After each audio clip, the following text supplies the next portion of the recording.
आगे उसने क्या किया, इत्युक्त्वा शनैः शनैः रूपगम्य तेन व्याघ्रेण धृतः स पान्थो अचिन्तयत्। और इतना कहकर वह बाघ धीरे धीरे उसके पास गया और वह पथिक बाघ के द्वारा पकड़ लिया गया। और उस समय उस पथिक के मन में यह विचार आया। क्या विचार आया, देखिए तो किस प्रकार से वह पथिक लोभ में फंसकर महाकीचड़ में फंसा, दुर्गम कीचड़ में फंसा, और बाघ उसे बचाने का झांसा देकर उसके पास पहुंचता है और उसे पकड़ लेता है।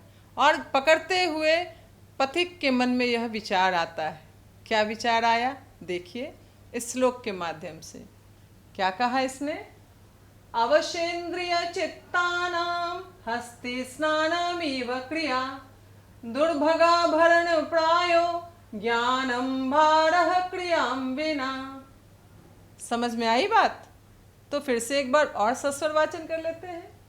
अवशेन्द्रिय चित्तानां हस्ति स्नानमिव क्रिया दुर्भगाभरण प्रायो ज्ञानम भारः क्रियां विना। क्या कहा कि ज्ञान, इतना तो आपकी समझ में भी आया कि ज्ञान क्रिया के बिना भार स्वरूप है। कैसे, अन्वय में देखिए, अवशेन्द्रिय चित्तानां क्रिया हस्ति स्नानमेव वा प्रायः दुर्भगाभरण इव व्यर्थम भवति अतः सत्यमेव कथितम। किम कथितम, ज्ञानम भारः क्रियां विना। वह ज्ञान तब तक भार स्वरूप है जब तक कि आप उसे क्रियान्वित ना कर लें, तब तक वह ज्ञान फलीभूत नहीं होता है ना। तो इसका अर्थ क्या है, अर्थ तो आप भी स्पष्ट समझ ही रहे होंगे, नहीं तो समझते हैं। जिसकी इंद्रियां और मन अपने वश में नहीं है, वैसे व्यक्तियों के कार्य हाथी के स्नान की तरह व्यर्थ होते हैं। जिस प्रकार दुर्भाग्यशाली लोगों का ज्ञान प्रायः क्रिया के बिना भार स्वरूप हो जाता है। कहने का तात्पर्य यह है, कहने का तात्पर्य क्या है यहाँ, कि अवशेन्द्रिय चित्तानाम कहने का मतलब जिसके मन और इंद्रियां उसके वश में नहीं हैं, तो उसके कार्य कैसे होते हैं, हाथी के स्नान की तरह। हाथी को आप कितना भी स्नान करा दो ना, वो फिर अगर देख लेगा कहीं पानी वानी तो उसमें वो निश्चित ही जाकर फुहारे मारेगा सूंड से। तो अवशेन्द्रिय चित्त अर्थात कि आपके मन और इंद्रियों पर आपका नियंत्रण होना चाहिए। यहाँ एक संदेश है आप सभी के लिए। क्या है संदेश, कि अपने चित्त और मन, इंद्रियों को और मन को अपने वश में रखना चाहिए। उसे इधर उधर विचलित नहीं होने देना चाहिए। और अगर आपने ऐसा कर लिया, नियंत्रण कर लिया, तो फिर आपके हर एक कार्य विचार करके ही आप किसी कार्य को करेंगे। यहाँ क्या किया उसने, उस पथिक ने कोई विचार किया ही नहीं, बस लोभ में पड़ के और फंस गया कीचड़ में, और बाघ को मौका मिल गया, उसने उसे पकड़ लिया। अब पकड़ने के बाद वो छोड़ देगा, कहेगा चलो मैं तुम्हें कीचड़ से बचा लेता हूँ? नहीं, वो तो इस मौके की तलाश में ही था ना। तो इस प्रकार कहा। आगे फिर क्या कहा कि जो दुर्भाग्यशाली होते हैं ना, दुर्भाग्यशाली व्यक्ति, दुर्भगा भरण पड़ायो, श्लोक में कहा ना, तो दुर्भाग्यशाली जिनके भाग्य अच्छे नहीं हैं, तो उनके पास ज्ञान रहते हुए भी वह भार के स्वरूप है, क्योंकि उस ज्ञान का वो इस्तेमाल नहीं कर पाते, उसको क्रियान्वित रूप नहीं दे पाते, इसलिए वह ज्ञान भार के समान हो जाता है। और आगे फिर क्या हुआ तो वो तो आप अच्छे से जान गए, क्योंकि कथा का अंत क्या हो सकता है। जब बाघ ने उसे पकड़ लिया तो क्या करेगा, अब उसे बिल्कुल मार डालेगा। तो देखते हैं क्या किया उसने।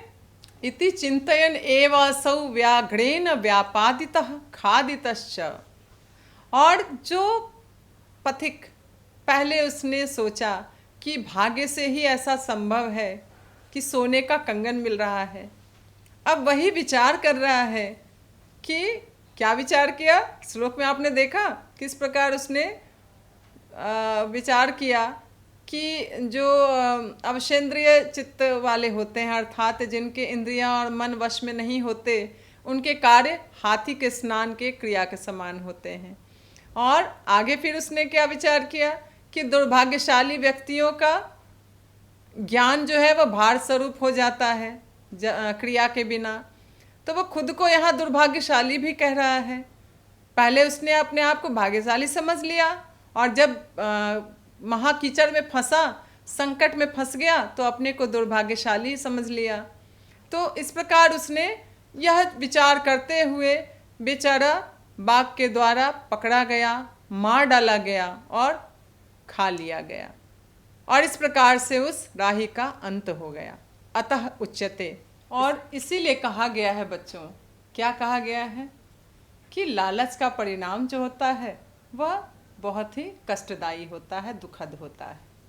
इस श्लोक के माध्यम से देखते हैं, साथ साथ पढ़ना है, उच्चारित करना है, याद है ना? तो चलिए। कंकणस्य तु लोभेन मग्नः पंके सुदुस्तरे वृद्धव्याघ्रेण संप्राप्तः पथिकः समृतो यथा। किस प्रकार उस पथिक को पकड़ लिया गया, मार डाला गया। वो अगर उसे लालच ना होता, लालच उसने नहीं किया होता, तो वो कीचड़ में नहीं जाता, नहाने की आवश्यकता ही नहीं होती। लेकिन वो लालच में पड़ के अपने प्राणों से हाथ गवा बैठा। तो फिर से एक बार पढ़ते हैं इसे। क्या है? कंकणस्य तु लोभेन मग्नः पंके सुदुस्तरे वृद्धव्याघ्रेण संप्राप्तः पथिकः समृतो यथा। और अन्वय में इस प्रकार देखेंगे हम इसके अर्थ को। यथा सह पथिकः कंकणस्य लोभेन सुदुस्तरे पंके मग्नः वृद्धव्याघ्रेण संप्राप्तः मृतः। जैसा कि कहा गया कि वह पथिक लालच में फंस के सुदुस्तर कीचड़ में फंसा, दुर्गम कीचड़ में फंस गया, और बाघ के द्वारा पकड़ लिया गया और मारकर खा लिया गया। और इसे अर्थ के माध्यम से देखते हैं। अर्थ में क्या कहा इसने? जैसे वह पथिक कंगन के लोभ से दुर्गम कीचड़ में फंसकर वृद्ध बाघ के द्वारा पकड़ा गया और मार डाला गया, इस प्रकार से उस पथिक का अंत हो गया। तो इस कथा के माध्यम से आपको ये संदेश मिल रहा है ना बच्चों, कि आपको लालच, लोभ बिल्कुल नहीं करना चाहिए। जब भी आप लोभ में पड़ेंगे ना, आप निश्चित ही किसी कठिनाई में फंस जाएंगे। इसलिए एकदम मन में ये गांठ बांध लेनी है कि लोभ को अपने आसपास भी नहीं आने देना है, नहीं तो फिर क्या होगा? बिल्कुल पथिक वाली स्थिति हो जाएगी। जिस प्रकार से वो पथिक अपने प्राणों से हाथ गवा बैठा ना, प्राणों से वो चला गया, ना तो उसे कंगन मिला, ना वो जीवित बचा। इसलिए लोभ का परिणाम हमेशा ही बुरा होता है, लोभ नहीं करना चाहिए। तो इस प्रकार हमने इस पाठ को समझ लिया अच्छे से। और आगे फिर हम लोग क्या करते हैं? आगे फिर इसके प्रश्नोत्तर करेंगे। आप पाठ को और भी 2 बार 3 बार अच्छे से इसको पढ़िए, देखिए, समझिए, और अपनी कठिनाइयों को एक कॉपी में लिख कर रखिए कि कहाँ कौन सी कठिनाइयाँ हैं। फिर आप जब इस पाठ से संबंधित जो भी चीज़ें आपको आपके पाठ में मैंने हमेशा ही बताया है कि यह एक पूरी तरह से पर्याप्त रूप में आपको आपके सामने उपलब्ध है। यह इसमें आपके सुविधा अनुसार आपकी सारी कठिनाइयों का समाधान है। आप पाठ से संबंधित शब्दार्थ देखेंगे, पदार्थ देखेंगे, शब्दार्थ ही पदार्थ है। आगे फिर इसमें आप संधि विच्छेदों को देखेंगे, व्याकरण से संबंधित आपके जितने भी आपके समास हैं, समास विग्रह हैं, सभी चीज़ें आपको पाठ से संबंधित जो भी चीज़ें हैं सब आपके पाठ में उपस्थित हैं, उपलब्ध हैं। आप बस उन्हें ध्यान केंद्रित करके पाठ को पढ़ने का प्रयास करेंगे, तभी आप इसके मूल उद्देश्य को प्राप्त कर सकेंगे। और जैसे कि परीक्षाओं का समय आता है तो उसमें भी आपके पाठ से संबंधित जितने भी वस्तुनिष्ठ प्रश्न होते हैं, जितने भी आपके एक पद वाले होते हैं उत्तर देने योग्य, या फिर पूर्ण वाक्य में उत्तर देने योग्य होते हैं, सभी आपके पाठ से ही होते हैं, उससे इतर कुछ भी नहीं होता। तो पाठ तो हम अच्छे से पढ़ रहे हैं ना, आप प्रश्नों को भी आसानी से करते जाएंगे। तो आगे हम लोग फिर प्रश्नोत्तर करते हैं।